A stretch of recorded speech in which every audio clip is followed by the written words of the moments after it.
we would be able to be inside, have the effect of the single market, but without paying any money in and without accepting free movement of people. Absolutely, we would have. But if we do that, and again we've had Wolfgang Schäuble on this programme, Yes. and many others who are from the EU, the French finance minister as well, both saying the trouble with that is if we allow the UK to do that, the entire project unravels and unravels very fast because everyone will want, you know, all the advantages with none of the payouts. Well, you just can't have it. Well, I think if the British people want to vote for a deal which you describe as all the advantages and none of the payouts, that would be a great thing on June the 23rd. But I also think, well, it wouldn't be in their interests. At the moment, the Germans and others, or the German political establishment, I should say, and others, want us to stay in because it suits them. Because we pay into the European Union and we import far more from them. It's win-win for them at the moment. It should be win-win for us. And it will be if we vote to leave and we can then maintain free trade, stop sending money and also have control of our borders. It's 13% of our trade and 3% of their trade. So in proportional terms, they are not so interested in this as we are. Well, they are sector by sector. I think it would be very difficult for any German finance minister to go to BMW and to say, I'm afraid you're going to have to lay off workers because I want to punish the British for being democratic by erecting trade barriers. I can't imagine that the French president is going to say to French farmers, do you know what? You can no longer sell wine and cheese to the Brits because we're very upset that they voted leave in a referendum. That won't happen. One of the consequences of voting call their bluff is what you're saying. Well, in any negotiation, the most important thing is to defend your own interests. But more than that, it will be in Europe's interest if we vote to leave as well. Because as we've just discussed, and as you've acknowledged, the European Union establishment are set on a course of deeper integration. And that course has brought misery to the poorest people in Europe, the people of Greece, Italy and Spain. Europe needs to change. One of the things that we wanted to do through our renegotiation was to reform Europe.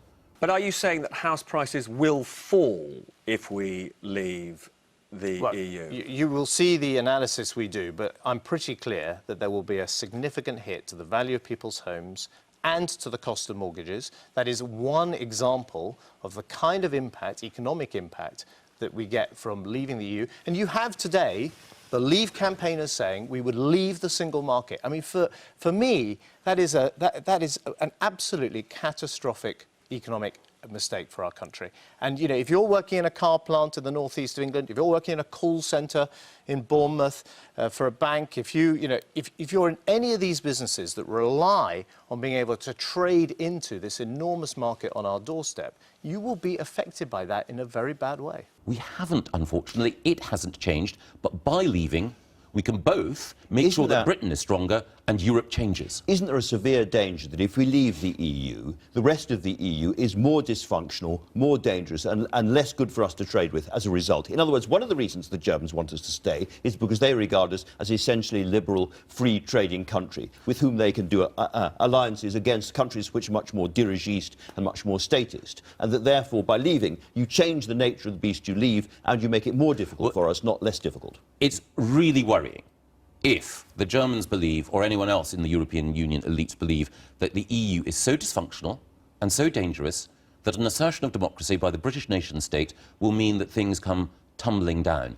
On that basis, the key question is that they should look in the mirror. Sorry. I was going to say, things are very, very dodgy at the moment. We are in a very, very dangerous position across Europe because of the migration crisis. This is a moment of crisis for Europe, which could be, you know, provoked and push much more further in a dangerous direction if we come out now. Well, you do say that it's a moment of crisis and things are going wrong inside Europe. Why are they going wrong? They're going wrong because of Schengen, the open borders deal, which was a big mistake, and they're going wrong because of the euro, the single currency, which is a big mistake. The two biggest projects of European integration over the last 10 years have been bad for the continent and bad for its citizens. Europe needs to think again, and we can make it think again by showing how greater democratic control is in everyone's interests. All right, let me turn to a domestic matter, which is relevant to this, which is what's happened in Scotland with the Conservative success in Scotland. Because one of the arguments against Brexit, as it were, I suppose, had been that the Scots would then vote to leave and the entire UK would be broken. Now, the SNP has been checked to a certain extent in this election. But Nicola Sturgeon, again on this programme, has been very clear that her two triggers for another referendum would be a Brexit vote and a majority in Scotland saying in opinion polls they wanted independence. Now, so it's not to do with this election. No, so my question is this. If we vote to leave the EU, And if Scotland then wants a second referendum to vote to leave the UK, what should the British government do? At that point, should you say no? If we vote to leave, then I think that the Union will be stronger. Scottish nationalism has grown since we entered the European Union. There wasn't a Scottish nationalist MP elected at any general election when we were outside the EU. Secondly, as you say, the SNP has been checked. Nicola Sturgeon is not mistress in her own house anymore. She does not have a majority. Ruth Davidson led the Scottish Conservatives to a storming result on the basis that there should not be a second referendum. And the third thing that I'd say... Sorry. I'm sorry, just to jump in. No. But, in the end, Nicola Sturgeon won that election, nevertheless. She's been checked. She is the winner of the election, and she won it having said that if we vote to leave the EU, and or more than half Scottish people vote in, in opinion polls that they want to leave the UK, there will be a second referendum. My question is, what then happens? Well, I think... As a leading Conservative and a Scot, what do you think should then happen? I think there are two things. Firstly, I think when we vote to leave, I think a majority of people in Scotland will also vote to leave as well. And I think when we vote to leave, it will be clear that having voted to leave one union, the last thing the people of Scotland want to do is to break up another. The economic basis on which Nicola Sturgeon and the Scottish nationalists made the case for separation was based on an oil price much higher than it is at the moment. So there'll be no case for it. We're slightly veering off. I mean, she herself said... My question was, what would you do? Would you stop the Scots having a second referendum or not? I don't believe that there's a need for one, and Ruth Davidson has said there is no need for one. I agree with Ruth. OK. Now, some of your critics in this European argument still accuse you of being the person who leaked the Queen's view about Brexit. Now, I know you have said you have not told a newspaper about that story, and we accept that. But can I ask you directly, did you have a conversation with other people in which you discussed the Queen's view about this, which could then have leaked? I'm not going to talk about any private conversations that I had with the Queen. It might be a bit late for that. I'm not going to talk about any private conversations I had with the Queen. All right, but do you accept that it has caused a great deal of embarrassment at Buckingham Palace? I'm asking you a very direct question, and the fact that you won't talk about it suggests that you did have these conversations. I'm not going to go there, Andrew. I think it's very important, and we've just heard from Prince Harry, that we respect the role that the Queen has, so I'm not going to speculate about conversations that she's had on any subject with anyone.